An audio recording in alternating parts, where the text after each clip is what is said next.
YouTube, what's going on, baby? It's your boy Ron Real, aka Double R, back in the building, back with another video, back with another damn banger. And yes, you already see who is over here. It is my guy, it's my uncle, Mr. Leemack912. How you doing? Hey, good morning, family. Leemack912 with the #1 up-and-coming cigar reviewer out here on YouTube. He's making all kinds of noise. I'm out here with my nephew, Ron Real. Hey, listen, they say when it comes to family, sometimes the apple don't fall that far from the tree. This is a good example of that. Yeah, I'm doing all right, nephew. How you doing?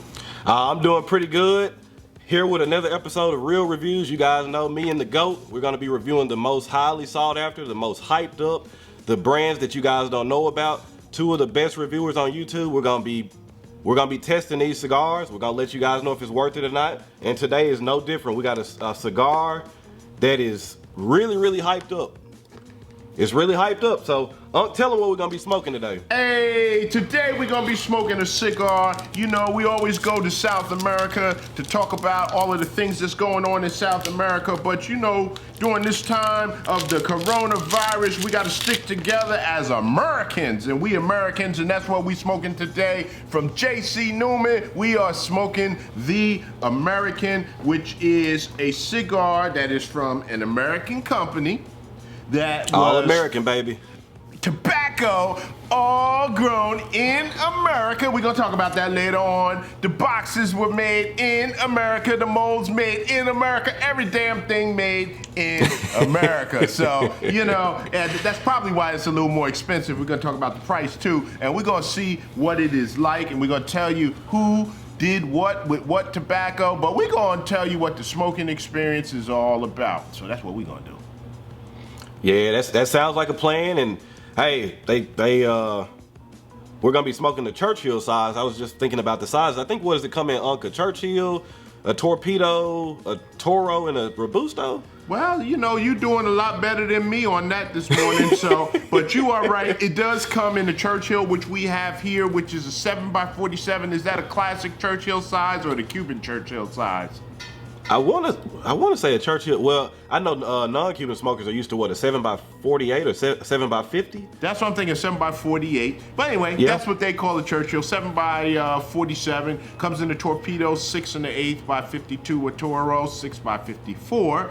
A little short Robusto, I'm gonna call it. 4.5 by 50.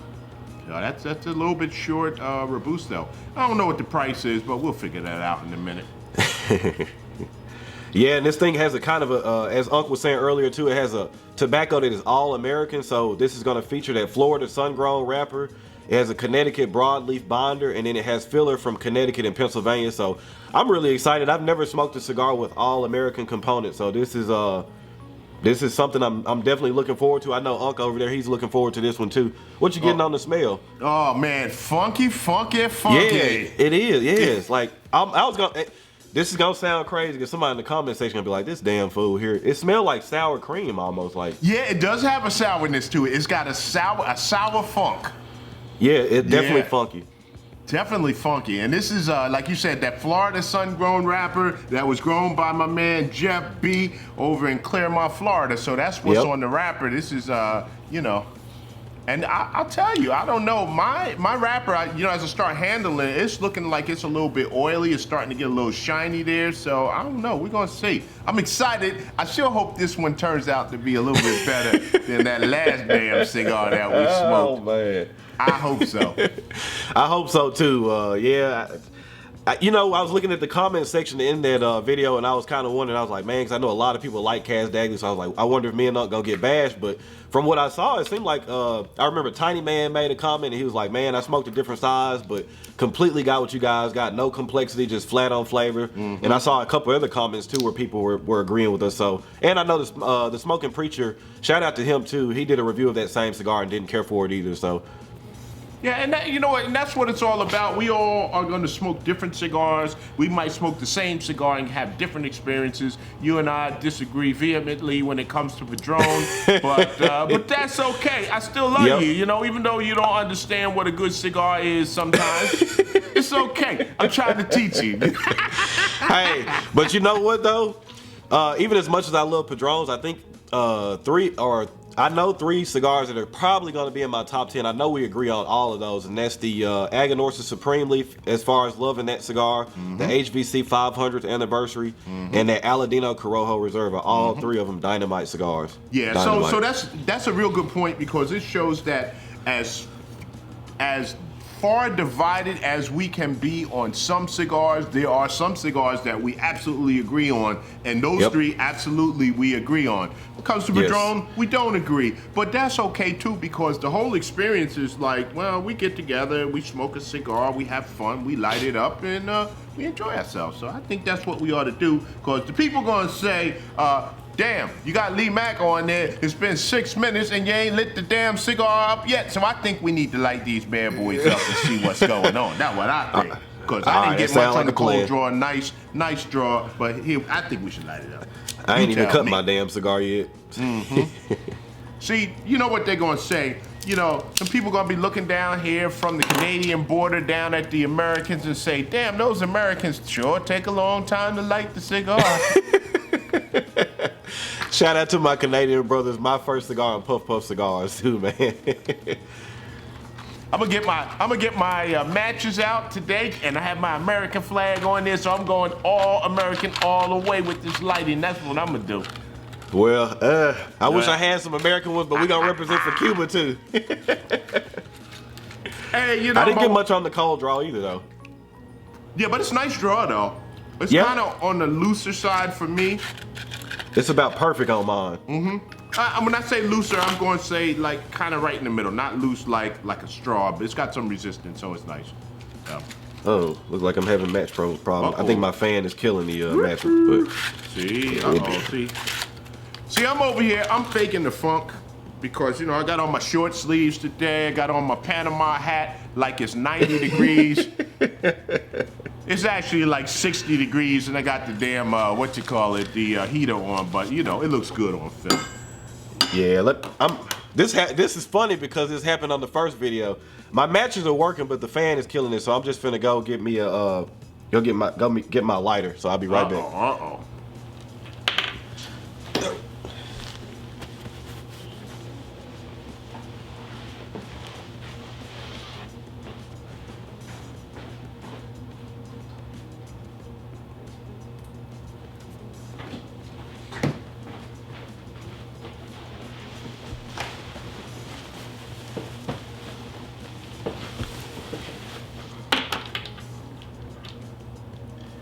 All right, I'm back. All right, still rolling? Still rolling. Hey, listen, I decided to wait for you because buddy, I charred that thing there and I just gave a little taste there and I said, we might done got something here, boy. We gonna see. All right, I'm coming on.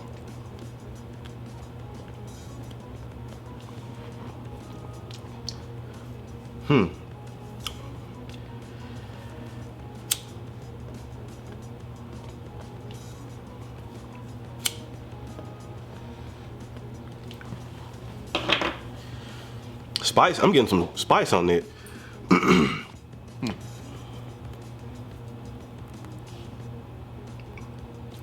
tell you what. I'm getting a smell in the room. Man, I'm getting a smell in the room that's almost like, it's almost like some kind of like a sweet incense or something. I can't really.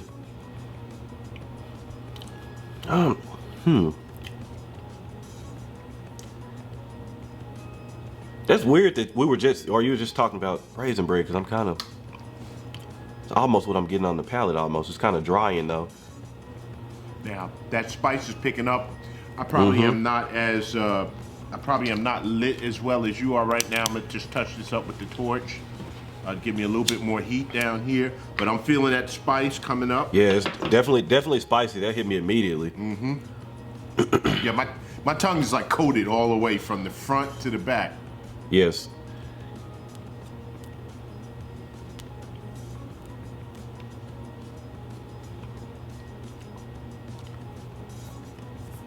Have you done a retrohale on this yet? I just did, and I liked it. What are you getting on that retrohale? I'm getting a little bit of a light brown sugar was in there. Mm-hmm. Getting some bread. Mm-hmm. It's kind of hard. Like I picked out. It's a little bit of wood, but it's not like. Where you picking up? The reason why I asked you because I was tasting something, and when you said sweet bread, little bit of spice there, or whatever, but there was something in it that was like it tasted good, almost like a dessert. And I don't quite know what that is that I'm tasting or what that flavor is. But I'm kind of liking it. I gotta look up the price of this cigar too. Yeah, I almost forgot what we paid for this thing too. But like you said, I remember in the beginning. I know it wasn't a cheap cigar either, though. No, it wasn't. And you know, one of the things that you have to remember is that all of the cigars that are rolled in the U.S., we have higher manpower expenses. So cigars are gonna cost you more money, rolled in the U.S. And I usually don't mind that myself. If I'm buying something that's coming from Miami and we supporting the Miami economy, I'm like, yeah, I'm good with that. Especially if the cigar is good too, it makes the price kind of go away a little bit faster than if you buy like the last cigar we spent $20 and just got nothing from it. It kind of stings a little bit. So right. All right, let me look here because I believe I'm shout out to Corona Cigar because I believe that's where we bought these cigars from. Not that that's the only place we can get them, but this is the place where I know we can get them. And that Corona to Churchill is $18. So we're talking about a more expensive cigar. Oh yeah, I see it on my tag here now too. It's $18. $18. Was it from Corona? Yep, Corona cigars. There you go. Yeah. So far not bad. I'm kind of liking it. It really has it's not like body wise. I'm gonna say medium plus in the body.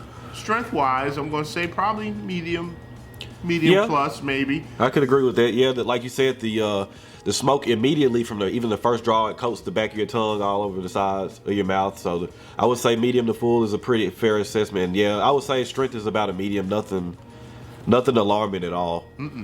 But you know what I like about it so far is that it feels like it's full. It feels like it's got enough in it to just like interest your mouth. It's got enough pepper, but it's not overwhelmingly peppery. It's got enough sweetness.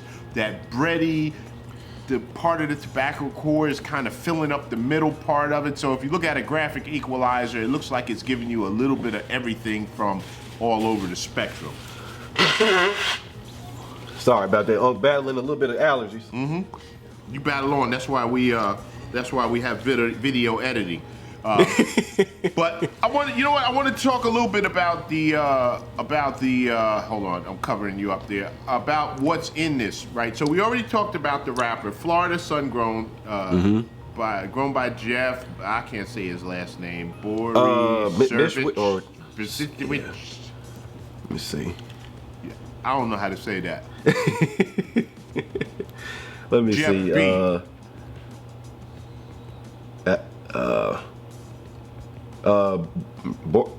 Borshowitz. Okay, Borshowitz, maybe. I'm sorry, Jeff. If you're watching this, I'm sorry. I tried. That's all right. Give us the correct pronunciation, and we'll never forget it again. But that's one of these Florida sun-grown wrappers, and I have not had a good experience with the Florida sun-grown blends myself. They're interesting. When I first saw them, I liked it. I tried it. I didn't really care for it. And to be honest, for me, this is the first time I've tried Florida Sun-Grown, period. Drew Estate makes a Florida Sun-Grown, correct? But I think they do. It may be with the same tobacco grown from the same farm in Florida. I think he's the only guy growing tobacco in Florida. Used to be grown there a lot, Right. So, now, the binder is, interestingly enough, it's a Connecticut broadleaf grown by John Foster in Windsor, Connecticut. We had a good conversation a couple weeks ago about Connecticut broadleaf with Steve Saka when we were online with him. Shout out to Kevin at Cigar Prop, too. Shout out to Kevin at Cigar Prop who hooked that up, and that was pretty good. Interesting. One of the things that Saka said is that he buys bales of Connecticut Broadleaf and then he cherry picks for his wrappers. This would be a case where if you're using it for a binder, it doesn't have to be the pretty stuff. So the stuff that doesn't make it there still has good flavor. It's just not pretty. So you put it in something like that. And then the filler, 2 fillers. It's got a PA Type 41 grown by the Mennonites in Lancaster, PA. Shout out to all my Amish Mennonite brothers.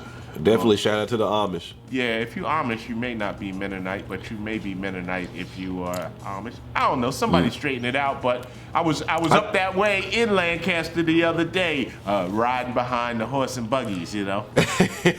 Yeah, actually, where my wife is from, there's a lot of Mennonites there, and like you said, somebody will come in and correct it for sure. But I think the Mennonites actually use electricity a lot more. So it's something along the lines of that. So but yeah, you'll be riding down the street and see a horse and buggy and stuff like that. And at first I was looking around like, what the hell? But she was like, oh no, a lot of them live here. So I was like, oh okay. Yeah, and you know what the interesting thing is, like you'll be going down the damn road where I'm in the truck, and it's like we hauling ass, and all of a sudden there's a guy doing like 10 miles an hour in a buggy with a double line, like we got a problem. But anyway, they grow a hell of a tobacco, that Pennsylvania broadleaf. They really do.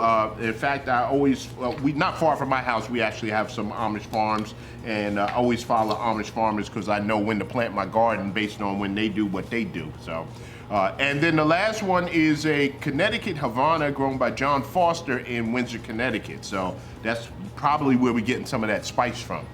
Yeah. I would say now for me.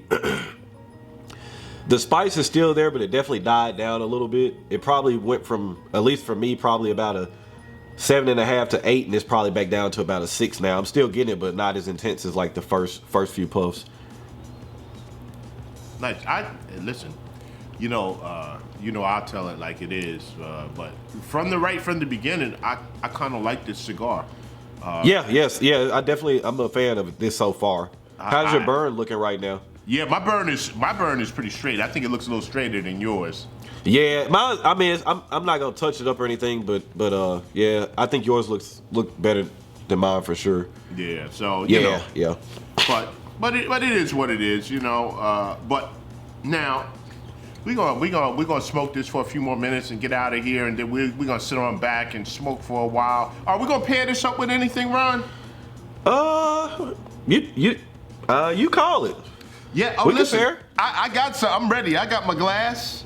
Okay. And since I'm gonna pair this up. I'm gonna tell you what I'm pairing mine up with. Since we are going American, I am going with some American drink, and I'm gonna go with my man Jim Tom from the Moonshiners. He sing that song, Rye Whiskey, Rye Whiskey. So I picked up yesterday a bottle of this Pinhook Kentucky Straight Rye Whiskey. It is a non-chill filtered, 48.5% proof. Is alcohol by volume. It's 97 proof. I tasted this yesterday. It was $37. This was a nice rye. So I think it would go very nice with this because rye kind of has a little bit of a spicier pepper bite. Would go nice with what we got here. So that's what I'm gonna pair it up with. Yeah, I'm gonna look back in my cabinet and try to find something decent to pair it with too. But yeah, I've had that Pinhook before. I like it a lot. Oh, nice. I had never heard of it. Yeah, it's very good. I like it a lot. All right, well let's not talk the people to death. We're gonna get on out of here. We'll be back to finish this thing up. As you see, we've been smoking about 10 minutes, and we haven't gone very far. So we'll be sitting back chatting, and we'll decide if we let y'all listen to what we've been chatting about. So y'all hang on.